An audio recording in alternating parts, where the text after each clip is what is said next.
masuk ke sesi pertanyaan. Jadi silakan yang ingin bertanya. Saya akan mulai dari Ibu Febrima dulu. Silakan Ibu Febrima. Ya, selamat malam Pak Jan dan Bapak Ibu Selamat semua. malam Ibu Febrima. Iya Bapak, saya mau tanya, mungkin juga saya belum tahu informasi soal ini juga. Dulu saya ingat saya sempat baca buku tentang gereja setan juga, dan sempat heboh juga ya Pak Jan ya di Pernah Manado ikut? dulu. Enggak, enggak pernah ikut. Baca bukunya tapi pernah. Saya ingat dulu di Manado kayaknya pernah rame mungkin tahun 98 atau 96 gitu, ada perempuan-perempuan yang diundang ke sana gitu ya. Nah, saya tanya, bagaimana pemerintah itu menanggapi keberadaan gereja setan gitu. Kalau kemarin kita sempat bahas Saksi Yehova itu kan sempat ada pelarangan dari pemerintah gitu. Nah, ini kan justru malah lebih lagi bertentangan dari gereja gitu. Apakah pernah ada pelarangan-pelarangan seperti itu? Karena pada prakteknya sampai hari ini kan ternyata masih ada gitu Pak Jan yang bertumbuh di Indonesia. Begitu saja sih Pak, terima kasih. Ya, pemerintah Indonesia sudah secara resmi melarang.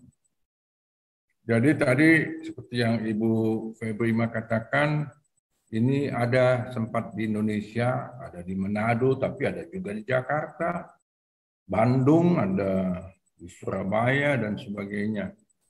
Nah, tadi saya juga sudah sempat menyebut pada tanggal 6 bulan 6 tahun 2006 ada suatu acara besar yang oleh kalangan tertentu itu dibilang sebagai hari besar atau hari perayaannya gereja setan di seluruh dunia termasuk di Indonesia.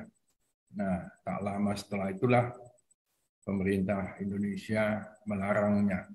Tapi juga saya tadi sudah sebut, seringkali entah namanya gereja atau kelompok kepercayaan atau apapun, walaupun sudah dilarang oleh pemerintah, mereka masih tetap hadir dengan macam-macam cara, dengan mengganti nama kah, dengan menyaru dalam berbagai bentuk kegiatan. Kita nggak sempat misalnya bicara tentang gerakan zaman baru ya, New Age Movement. Itu juga tidak kurang aneh kegiatannya itu. Dan di situ kan intinya melalui macam-macam tahapan yang diselenggarakan di situ, akhirnya tujuannya adalah membuat aku menjadi sama dengan Tuhan. I am God.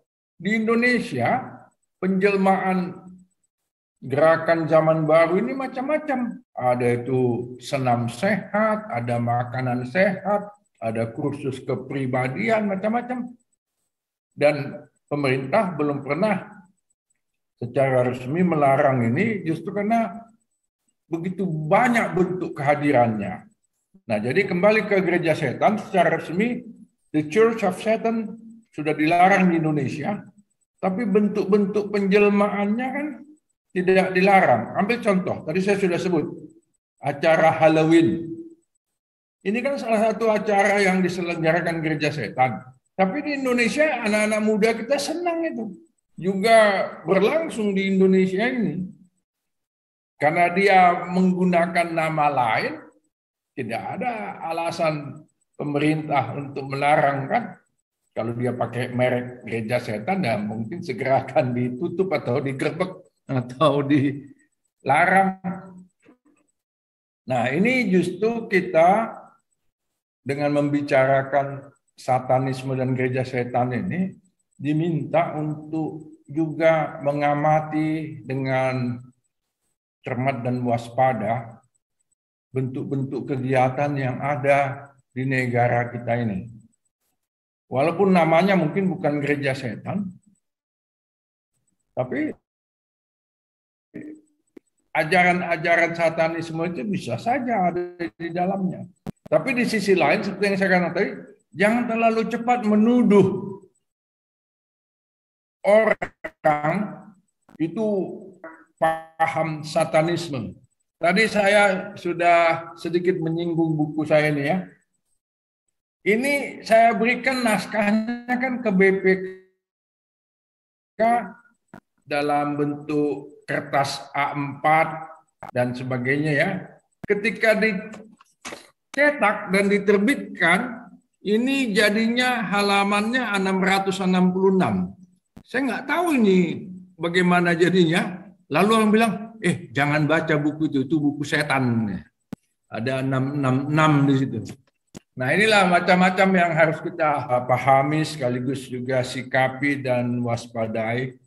Saya memahami bahwa di dunia ini walaupun tidak menggunakan nama gereja setan, banyak juga paham atau gerakan atau kelompok yang mempraktikkan apa-apa yang tadi kita lihat dikerjakan oleh gereja setan itu. Begitu ya. Sekarang mungkin sudah bisa ke Pak Isliko. Sudah ada? Ya. Nah, ini Pak Boes ada kok? Terima kasih Bu Febrima. Sekarang kita lanjut ke Pak Paulus Isliko. Silakan Pak. Selamat malam Pak Yan. Selamat malam Pak Boes. Selamat Bapak. Ini Iya. cara gereja setan ini mengerikan dan menakutkan. Kenapa? Banyak orang yang senang. Mungkin Kalau Pak yang Yan, mungkin ada gereja setan ini punya daya tarik. Iya, justru karena banyak yang menarik, banyak orang ikut. Jadi tidak selalu mengerikan, menakutkan. Ada juga sisi menyenangkannya. Iya. Jangan Bapak pikir setan itu selalu menakutkan. Kalau dia hanya menakutkan, tidak ada orang yang mau ikut setan. Ya, Tapi betul. karena dia menyenangkan, memikat, coba Bapak jawab dulu, mana yang lebih banyak? Yang ikut Tuhan atau ikut setan? Kebanyakan ikut Tuhan. Lebih banyak ikut Tuhan. Baguslah. Oke, Bapak lanjutkan dulu. Kenapa Bapak mengatakan setan menakutkan, mengerikan, gereja setan? Ada pengalaman Bapak? Ya, tentu dalam kehidupan ini kita kadang-kadang jatuh dalam dosa, berjuang untuk melepaskan diri dari cengkeraman iblis. Saya kasih contoh, misalnya saya itu sejak SD kelas 6 sudah merokok. Jadi tunggang langgang untuk berhenti merokok. Karena saya tahu bahwa merokok itu merusak tubuh, dan tubuh adalah bait Allah. Tapi merokok juga enak ya? Akhirnya bisa lepas setelah kira-kira 5 tahun berjuang baru bisa lepas, Bapak. Tapi menurut Bapak ya, apa benar manusia itu kawin dengan malaikat sehingga lahirnya manusia-manusia raksasa? Bapak tahu itu ada di Alkitab juga ya, di kitab Kejadian ya? Ya. Jadi artinya itu bukan hanya isapan jempol atau dongeng-dongeng, sebab dicatat juga di Alkitab. Nah, yang dicatat di Alkitab ini kan kadang-kadang itu diserap dari macam-macam cerita atau kepercayaan yang ada di sekitar komunitas yang menyembah Allah dan yang kemudian menghasilkan Alkitab. Saya kalau ditanya itu, saya akan katakan, saya tidak akan memahami itu secara harfiah, letterlek ya, seperti kalau ada kawin si A dengan si B. Kita cari pesan di balik cerita itu.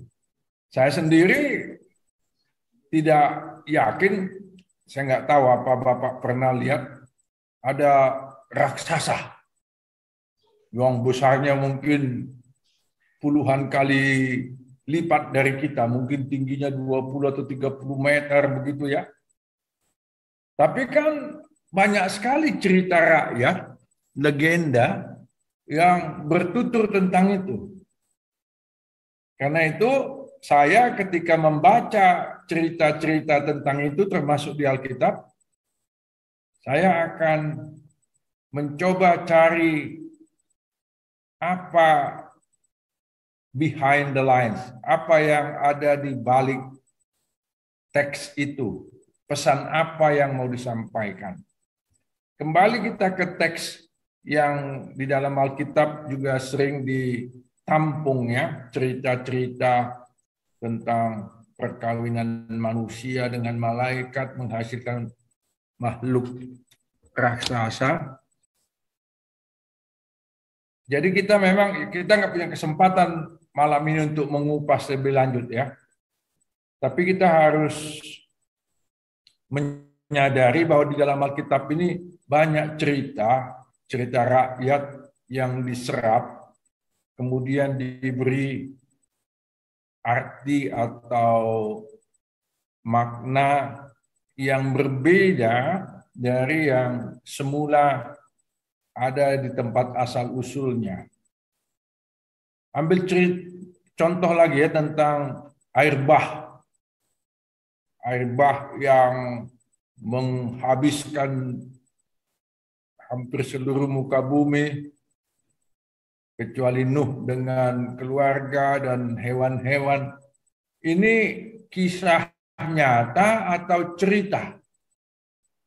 Sebelum ada tertulis di Alkitab kan itu sudah ada juga cerita itu di kalangan bangsa Yunani, bangsa Persia, dan sebagainya.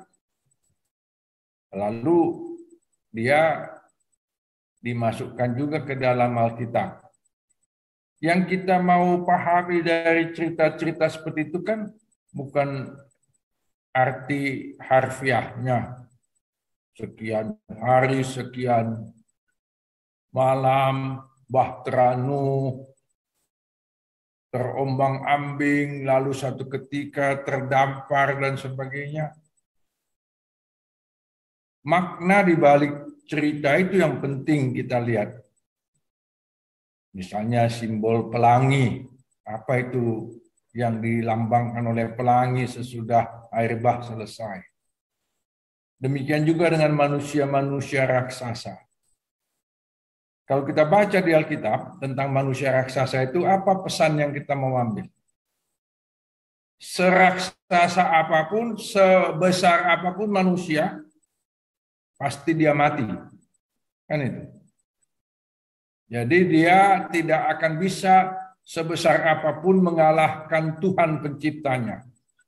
Manusia ini kan seringkali tergoda untuk menyaingi atau bahkan melebihi atau mengalahkan Tuhan. Tapi dengan adanya cerita itu di Alkitab, mau dikatakan bahwa sebesar apapun manusia itu, sekuat apapun dia, seraksasa apapun dia, tidak akan pernah dia bisa mengalahkan Tuhan. Tetap dia tunduk di bawah kuasa Tuhan. Nah, jadi kembali ke gereja setan ini, tentang setan ini macam-macam cerita. Tidak hanya satu gambaran tentang setan yang ada di dunia ini. Bahkan di Alkitab pun tidak satu macam saja. Kita hanya mau mengatakan bahwa jelas setan itu bukan Tuhan. Karena itu jangan sampai manusia menjadi pemuja setan. Dari gereja setan kita tahu bahwa setan bisa memberi macam-macam kesenangan, kenikmatan, termasuk di bidang seksual kepada manusia. Tetapi apakah itu membawa dia kepada kebahagiaan dan keselamatan atau justru membawa kepada kebinasaan, kehancuran? Banyak hal-hal yang menarik dari gereja setan, tadi sudah saya katakan ya.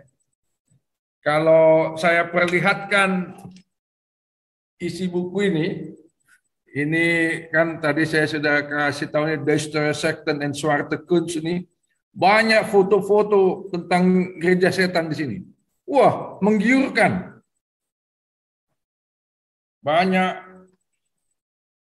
yang katakanlah mengekspos gambar-gambar yang sensual. Nah, saya harus hentikan di sini supaya ada kawan-kawan lain yang mungkin masih ingin memberi komentar dan kesaksian mungkin, silakan. Mungkin pengalaman dengan setan, sebab istilah kerasukan setan kan masih banyak ya.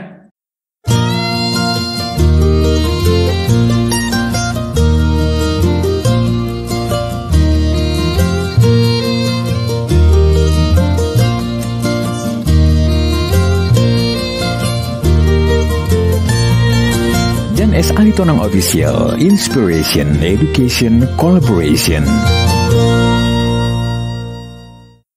Baik, terima kasih Pak Paulus Sisliko untuk pertanyaannya. Ada beberapa pertanyaan yang masuk di kolom chat, Pak. Jadi saya akan coba bacakan ya, Pak. Ya, dan disebut nama yang mengemukakannya ya. Baik, sejauh ini ada 4 pertanyaan. Pertama dari Pak Wiryawan. Prof Yan, malam, apakah penebusan Yesus juga berlaku untuk malaikat yang memberontak pada Allah? Itu satu. Yang kedua dari Pak Wiryawan juga, kalau perayaan Halloween itu merupakan juga bentuk dari sebuah perayaan dari gereja setan, mengapa gereja jarang sekali melarang dan mengingatkan hal tersebut pada para jemaat, terutama jemaat muda dan milenial? Ini dari Pak Wiryawan dulu, Pak. Silakan. Ya, tentang yang pertama itu saya harus mengatakan saya tidak tahu. Saya tidak punya jawaban. Sebab saya lebih berkonsentrasi pada bagaimana Tuhan menyelamatkan manusia, bahkan juga seluruh kosmos, ya, seluruh ciptaan alam semesta. Bagaimana dengan malaikat yang katanya di Yesaya 14 ayat 12 tadi, bintang timur, putra fajar, dan juga pengikut-pengikutnya, apakah itu akan diselamatkan?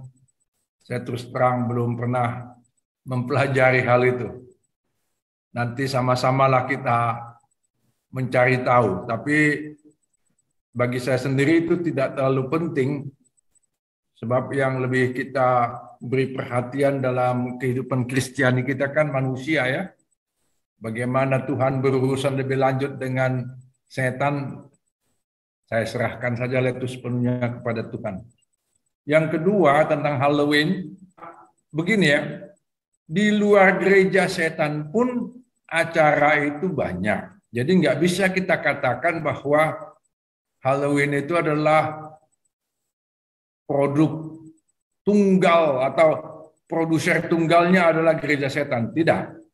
Sebelum terbentuk gereja setan, sudah ada juga acara Halloween. Dan ini sedikit banyak berkaitan dengan spiritisme tadi kan. Nah, lalu nanti muncul gereja setan, diseraplah ini sebagai salah satu kegiatannya. Nah, di dunia ini kan banyak sekali acara-acara yang ditawarkan kepada entah orang tua maupun kalangan muda, yang mungkin saja ada sisi-sisi menyenangkannya. Misalnya Valentine itu 14 Februari ya. Itu kan disebut hari kasih sayang. Itu bukan produknya gereja itu, hari Valentine itu. Tapi kan gereja umumnya menyenangi juga ya. Dan tidak melaranglah anggotanya entah yang tua ataupun yang muda mengikuti. Nah, kembali kepada Halloween ini, karena dia sudah ada sebelum gereja setan ada, maka kita perlu mempelajari lebih lanjut apakah mungkin ada sisi-sisi positif dari itu. Sambil kita juga waspada bahwa gereja setan menggunakan ini sebagai salah satu media atau salah satu wahana untuk menyebarkan ajaran dan praktiknya. Saya hanya mau mengingatkan bahwa gereja setan juga menjadikan Halloween sebagai salah satu wahana penyebaran ajarannya. Tapi tidak bisa kita katakan bahwa Halloween itu sepenuhnya produk gereja setan. Nah, karena itu gereja-gereja sebaiknya mempelajari lebih lanjut dan lebih mendalam macam-macam hal yang berkembang di tengah masyarakat kita ya. Tapi sambil juga tidak buru-buru mencap, oh ini jahat, ini setan, ini sesat dan sebagainya. Saya membaca beberapa dokumen gereja yang dengan enteng mengatakan ini salah, ini sesat. Saya tidak usah sebut nama gereja itu ya. Ada gereja yang sampai sekarang di dokumennya mempertahankan Pentakosta itu sesat. Gereja Katolik Roma itu sesat. Nah, ini kan berbahaya bagi kita cara-cara pemahaman yang demikian.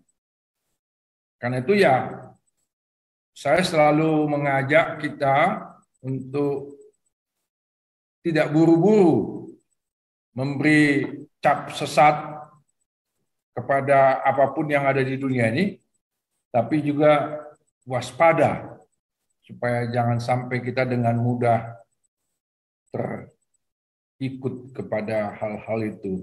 Itulah sebabnya seperti yang sudah saya kemukakan beberapa minggu yang lalu dalam buku saya ini di penutup saya mengutip Wahyu 3 ayat 11 itu ya. Peganglah apa yang ada padamu supaya tidak seorang pun mengambil mahkotamu. Kita oleh gereja kita diberi bekal untuk kita pegang ya, dan itu tentu berdasarkan Alkitab, bahwa ada yang lain-lain di luar itu tidak usah kita hakimi, biar Tuhan yang nanti menentukan mana yang benar, mana yang salah. Bukan hak kita untuk menghakimi itu semua. Demikian Pak Wiryawan ya. Tadi ada lagi yang lain kata Monica. Terima kasih Prof. Baik, terima kasih Pak Wiryawan. Kita ke 2 pertanyaan lagi di kolom chat, baru kalau kita ada waktu nanti kita akan ke Pak Listen yang sudah raise hand ya. Di chat sudah ada dari Pak Gunawan, ini mirip dengan tadi yang sudah Pak Yan sampaikan. Apakah praktik perayaan Valentine Day terpapar paham ajaran Church of Satan? Karena di awal munculnya fenomena ini sempat kontroversi rasanya saat itu bersamaan populernya Church of Satan di Indonesia. Kedua dari Pak Kevin, saya sedikit membaca Satanic Bible yang sudah dibagikan oleh panitia. Dalam beberapa bagian ritual, pada Satanic Bible di beberapa bagian ritual terdapat invocation untuk destruction. Saya percaya bahwa Tuhan selalu menjaga kita, hanya penasaran saja Prof. Apakah sepengalaman Prof, hal-hal seperti ini benar dapat memberi dampak atau menyakiti orang-orang yang dituju? Seperti contohnya di Indonesia itu ada yang percaya santet itu nyata dan sebagainya. Invocation to apa tadi? Invocation untuk destruction. Destruction ya, Yeah. Kerusakan atau penghancuran. Pak Gunawan, tadi saya pikir sudah saya sebut juga bahwa Valentine's Day itu tersebarlah pemahaman dan praktek tentang itu di seluruh dunia, tidak hanya di kalangan Kristen ya. Itu kan dimaknai sebagai hari kasih sayang, tidak hanya untuk orang muda yang lagi pacaran dan sebagainya, tapi juga orang tua kepada anak, pada orang tua, para lansia, dan seterusnya. Itu memang di satu sisi bukan produk gereja. Valentine's Day itu memang itu dicetuskan oleh seorang pemimpin gereja, Valentinus, dari abad ketiga kalau nggak salah. Tapi itu memang tidak menjadi ajaran resmi dari gereja maupun termasuk gereja Katolik.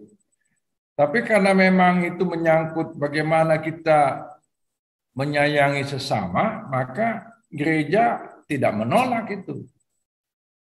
Tadi Bapak mengatakan bahwa itu populer di Indonesia seiring dengan kehadiran gereja setan. Saya nggak percaya itu. Sebelum gereja setan masuk Indonesia sudah ada Valentine's Day dipraktikkan juga di Indonesia. Bayangkan, Valentine's Day itu dipopulerkan oleh Valentinus sudah entah sejak berapa abad yang lalu. Mungkin masuk ke Indonesia ya, mungkin baru abad ke-20. Tapi bukan gereja setan yang membawa itu ke Indonesia. Yang perlu kita cermati, entah Valentine's Day, Halloween, atau apapun itu, kita lihat itu kandungannya apa. Isinya itu melakukan apa dan mengajarkan apa. Untuk sementara saya akan katakan Valentine's Day tidak perlu kita hubung-hubungkan dengan gereja setan. Itu bukan produk gereja setan. Tapi juga kita harus katakan, kita harus cermat melihat di dalam Valentine's Day itu apa yang terjadi. Perusahaan-perusahaan produsen macam-macam akan menjadikan ini momen untuk jualan kan. Banyak sekali ditawarkan dalam rangka Valentine's Day. Nah, ini sisi lain lagi dari bagaimana orang memanfaatkan hari kasih sayang itu untuk mengambil keuntungan dan sebagainya. Kalau hanya kepada intinya bahwa kita perlu hidup dalam kasih sayang, ya tentu itu baik-baik saja. Nah, Pak Kevin, Satanic Bible di dalamnya ada invitation to destruction. Tadi kan sudah saya perlihatkan juga itu 9 statements dan juga 11 code of conduct dari gereja setan ini. Tentu kita tidak setuju kalau ada panggilan atau himbauan atau ajakan untuk melakukan destruction atau kekerasan atau pengrusakan atau penghancuran. Tetapi kita lihat dulu bagaimana gereja setan menempatkan invocation ini di dalam praktik mereka. Apa yang mereka mau hancurkan? Destruction itu kan tidak selalu muatannya negatif ya. Kalau yang kita mau hancurkan adalah hal-hal yang buruk. Nah, di mata gereja setan ini kan kriteria untuk menentukan baik dan buruk itu beda dengan yang ada pada kita ya. Tapi lepas dari kriteria mereka, memang di dalam kehidupan ini ada beberapa hal yang memang harus dirusak atau dihancurkan. Entah itu namanya korupsi, entah itu namanya pembunuhan atau apa. Artinya kita tidak cepat-cepat menilai sesuatu itu sebagai sesuatu yang jelek. Kalau tentang gereja setan, kita lihat ada macam-macam ajarannya, praktiknya, dan berdasarkan pemahaman iman kita, kita bisa katakan ini tidak sesuai dengan iman kita, dan karena itu kita mengatakan kepada gereja kita atau umat gereja kita, teman-teman segereja kita, hati-hati, jangan mudah terjebak. Karena banyak sekali di dunia ini sekarang tawaran-tawaran untuk macam-macam hal yang buruk. Walaupun dikemas dengan hal-hal yang kelihatannya indah dan baik. Baik, terima kasih Pak Yan untuk sampai berjumpa di kesempatan berikutnya. Terima kasih Pak Tonang. Terima kasih Pak Yan. Terima kasih Pak. Terima kasih Pak Yan. Pada Pak Binsar dipersilahkan. Baik, terima kasih Prof. Yan. Terima kasih untuk penjelasannya selama beberapa sesi dan sangat memberi inspirasi juga, mencerahkan buat kita semua tentunya. Saya atas nama tim mengucapkan terima kasih juga. Semoga Prof besok semua pengobatannya berjalan dengan baik. Nanti kami akan bawa dalam doa. Buat ibu bapak yang ada di sini, kami mengucapkan terima kasih untuk kesetiaannya, daya tahannya, juga diskusi hangat yang kita miliki sepanjang sesi atau sepanjang seri ini. Semoga nanti pengetahuan kita tentang berbagai aliran di dalam gereja bisa semakin luas wawasan kita, dan juga bisa membuat kita semakin memahami mengapa ada begitu banyak gereja di Indonesia, bukan hanya di Indonesia tapi juga bahkan di seluruh dunia. Nah, karena itu atas nama STFT Jakarta, saya mengucapkan terima kasih untuk partisipasinya. Kami mengucapkan juga semoga Bapak Ibu terus bergabung dengan kami di seri-seri selanjutnya. Juga kami minta maaf jika ada kekurangan di sana sini. Sekali lagi atas nama STFT Jakarta, kami mengucapkan terima kasih juga kepada dan Yunike. Juga untuk teman-teman semuanya, terima kasih. Tuhan memberkati kita semua, semoga semuanya tetap sehat, dan biarlah Tuhan yang nanti menguatkan kita dalam visi pengembangan kerajaan Allah di dunia ini, di Indonesia, dan dimanapun kita berada. Saya akan tutup di dalam doa, teman-teman. Mari kita tutup dalam doa. Kami bersyukur Allah yang baik, yang memberikan kami kekuatan, dan kami bersuka cita karena kami boleh menyelesaikan satu lagi seri dari kursus teologi dasar mengenai aliran-aliran yang ada dalam gereja. Kami bersyukur bahwa bukan hanya dalam gereja, tapi juga di sekitar gereja, bahkan yang di luar gereja juga kami boleh tahu. Semoga pengetahuan ini membuat kami bertambah wawasan dan juga bisa saling memahami, saling mengerti, saling juga mengingatkan apabila kami melihat ada berbagai perkembangan yang ada di sekitar gereja. Terima kasih Tuhan yang baik untuk daya tahan dan ketahanan hingga kami boleh menyelesaikan sesi ini. Biarlah Engkau memberkati semua pembicara, terutama pada malam hari ini, sertai Prof. Yan Aritonang yang akan menjalani proses kateterisasi besok di rumah sakit. Tuhan sertai, semoga semua proses berjalan dengan baik. Kami juga berdoa untuk teman-teman Monica dan Enike yang menjadi moderator, juga Bapak Ibu, terutama teman-teman para sahabat STFT Jakarta yang begitu setia mendukung, memberikan banyak kontribusi serta masukan dalam acara ini. Terima kasih Allah yang baik untuk semua penyertaan. Dalam nama Tuhan Yesus Kristus kami berdoa. Kiranya kasih karunia Tuhan Yesus Kristus, damai sejahtera Allah Bapa serta persekutuan Roh Kudus menyertai kita sekalian. Amin. Amin. Terima kasih Bapak Ibu semua.